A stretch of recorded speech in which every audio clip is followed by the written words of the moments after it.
जब से पापा जी रिटायर हुए हैं, दोनों लोग फिल्मी हीरो हीरोइन की तरह दिन भर अपने बगीचे में ही झूले पर बैठे रहते हैं।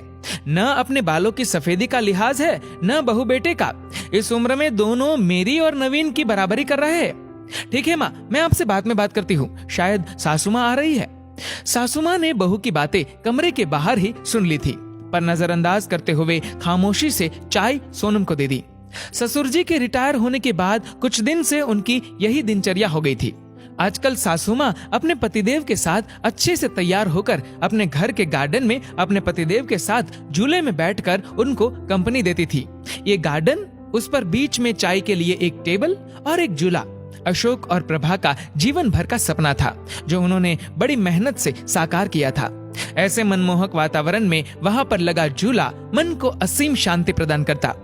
पहले दोनों इस मनमोहक जगह में कम समय के लिए ही बैठ पाते थे। प्रभा अनमनी होती तो अशोक बड़े जिंदा दिल शब्दों में कहते, पार्टनर, रिटायरमेंट के बाद दोनों इसी झूले पर साथ बैठेंगे और खाना भी साथ में ही खाएंगे। आपकी हर शिकायत हम दूर कर देंगे। फिलहाल हमें बच्चों के लिए जीना है। बच्चों के करियर पर बहुत कुछ बलिदान करना पड़ा। खैर, अब बेटा अच्छी नौकरी में था और बेटी भी अपने घर शादी करके जा चुकी थी। रिटायरमेंट के बाद घर में थोड़ी रौनक रहने लगी थी। अशोक जी को भी घर में रहना अच्छा लग रहा था। पहले तो बड़े पद की नौकरी की वजह से कभी उनके कदम घर में टिकते ही नहीं थे, लेकिन अब दोनों एक दूसरे के साथ काफी टाइम स्पेंड करते हैं। बहू सोनम अपने पति नवीन को उसके माता पिता के लिए ताने देने का कोई मौका नहीं छोड़ती थी। उसने उस कोने के बगीचे से छुटकारा पाने के लिए नवीन को एक रास्ता सुझाते हुए कहा, नवीन, क्यों ना हम बड़ी कार खरीद ले?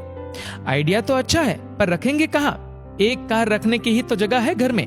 नवीन थोड़ा चिंतित स्वर में बोला, जगह तो है ना, वो गार्डन तुम्हारा जहाँ आजकल दोनों लव बर्ड्स बैठते हैं। थोड़ा तमीज से बात करो।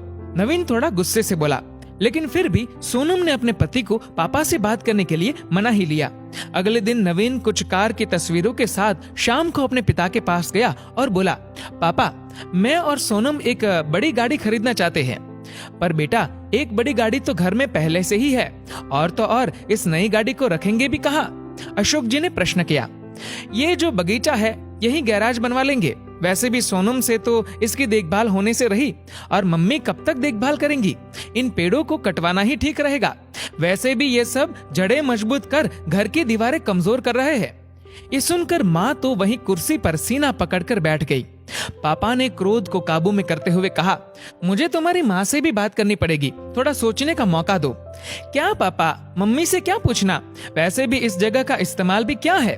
नवीन थोड़ा चिड़चिड़ाकर बोला, आप दोनों दिन भर इस जगह बगैर कुछ सोचे समझे 4 लोगों का लिहाज किए बगैर साथ में बैठे रहते हैं।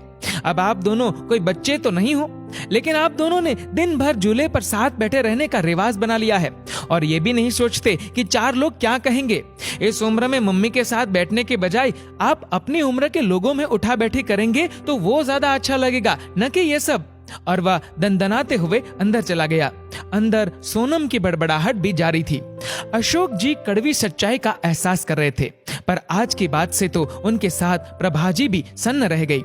अपने बेटे के मुंह से ऐसी बातें सुनकर दोनों का दिल भर आया था और टूट भी चुका था। रिटायरमेंट को अभी कुछ ही समय हुआ जो थोड़ा सुकून से गुजरा था। पहले की जिंदगी तो भागम भाग में ही निकल गई थी बच्चों के लिए सुख साधन जुटाने में। अशोक जी आज पूरी रात ऊहापोह में लगे रहे, कुछ सोचते रहे, कुछ समझते रहे और कुछ योजना बनाते रहे। लेकिन सुबह जब वे उठे तब बड़े शांत और प्रसन्न थे। वे रसोई में गए और खुद चाय बनाई। कमरे में आकर पहला कप प्रभा को उठाकर पकड़ाया और दूसरा खुद पीने लगे। आपने क्या सोचा? प्रभा ने रुआंसे लहजे में पूछा। मैं सब ठीक कर दूंगा, बस तुम धीरज रखो, अशोक बोले। पर हद से ज्यादा निराश प्रभा उस दिन पौधों में पानी देने भी न निकली और न ही किसी से कोई बात की।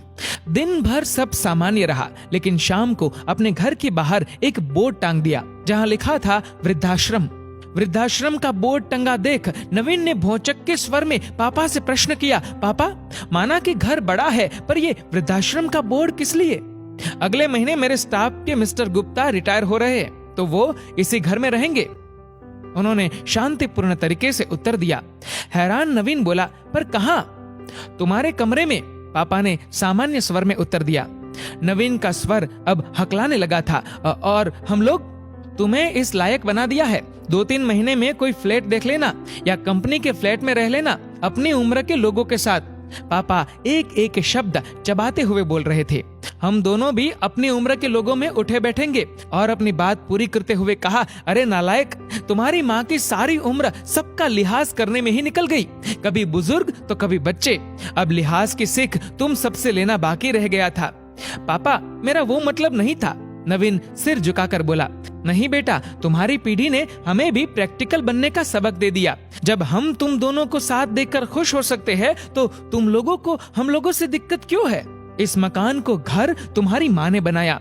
ये पेड़ और इनके फूल तुम्हारे लिए मांगी गई न जाने कितनी मनौतियों के साक्षी है। तो ये अनोखा कोना छीनने का अधिकार मैं किसी को भी नहीं दूंगा। पापा आप तो सीरियस हो गए। नवीन के स्वर अब नम्र हो चले थे। न बेटा, तुम्हारी माँ ने न जाने कितने कष्ट सहकर, कितने त्याग करके मेरा साथ दिया। आज इसी के सहयोग से मेरे सिर पर कोई कर्ज नहीं है। इसलिए सिर्फ ये कोना ही नहीं, पूरा घर तुम्हारी माँ का ऋणी है। घर तुम दोनों से पहले उसका है, क्योंकि जीभ पहले आती है न कि दांत। जब मंदिर में ईश्वर जोड़े में अच्छा लगता है तो माँ बाप साथ में बुरे क्यों लगते हैं? जिंदगी हमें भी तो एक ही बार मिली है, इसलिए हम इसे अपने हिसाब से एंजॉय करना चाहते हैं। नवीन अब कुछ भी बोलने के लायक नहीं रहा। दोनों पापा के पैरों में गिरकर माफी मांगने लगे। दोस्तों, 4 लोग क्या सोचेंगे इसके डर से हम हमारी खुशियों पर रोक नहीं लगा सकते। जिंदगी हमें सिर्फ एक बार मिलती है। सपने देखने हो या साकार करने हो, जब भी मौका मिले खुल के जीने का तो जी लीजिएगा। 4 लोगों की बातें सुनते रहे तो खुद की लाइफ कभी नहीं जी पाओगे।